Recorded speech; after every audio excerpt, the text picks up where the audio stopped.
रहीम शहाबनामा में आज जिक्र करेंगे मुसलमानों के अहम बुनियादी रुकन, दीन इस्लाम के बुनियादी रुकन हज अकबर का।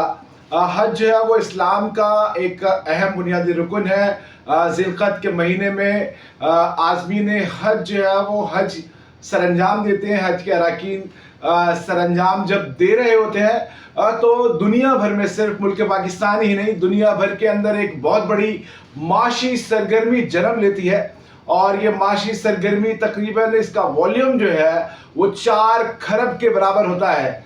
और इस माशी सरगर्मी की जो एलिमेंट्स हैं वो ये है कि अपने दीनी फरीज़े को अंजाम देने के बाद कुर्बानी सुन्नत इब्राहिमी की अदायगी होती है।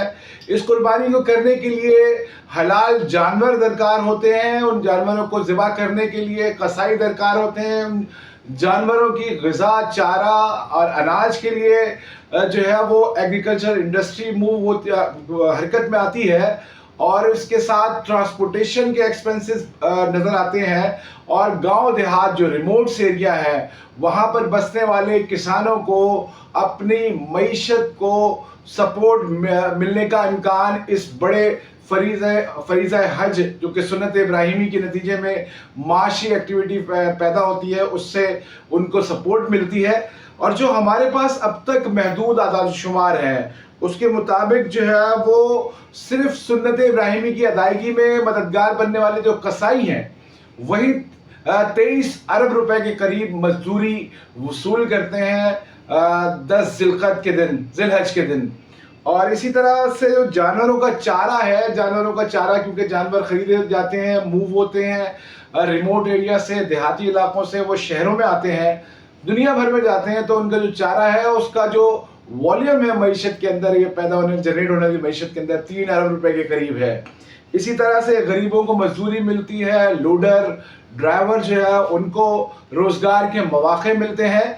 और देहातियों का की जो मवेशी हैं उनको अच्छी कीमतें मिल जाती हैं। अरबों रुपए जो है वो गाड़ियाँ जो ट्रांसपोर्टेशन के अंदर इस्तेमाल होती हैं उसके ऊपर कंजम्पशन आती है। उसके मैकेनिक्स जो है वो आगे बढ़ाते हैं। उसके बाद जब ये सुन्नत इब्राहिमी की अदायगी 10 ज़िलहज को हो जाती है, ये मईशत वहाँ पे रुकती नहीं है, बल्कि ये मईशत जो है वो उसके बाद आगे कंटिन्यू करती है। मुफलिस, नादार, गुरबा और जो लोग कभी गोश्त नहीं खा पाते, साल भर में महंगा हो गया है गोश्त। पाकिस्तान के अंदर प्राइसेस की बात करें तो 1200 से लेके 1600 रुपए तक का गोश्त है बछिया का। और बकरी का गोश्त तो शाज़ो नाज ही जो है वो गरीब को सिर्फ वाक़तन नहीं बल्कि हकीकतन जो है वो बकरीद के मौके पर, सुन्नत इब्राहिमी की अदायगी के मौके पर ही मिलता है। वो बकरी का गोश्त तकरीबन 2200 और 2300 रुपये फ़रोख्त किया जाता है। गुरबा को वो मिलने को नसीब होता है, वो बकरे का गोश्त भी खा सकते हैं इसी दिनों। और इसी दोनों दिनों जो है दीगर हलाल जानवरों का गोश्त भी उनको खाने को मिलता है।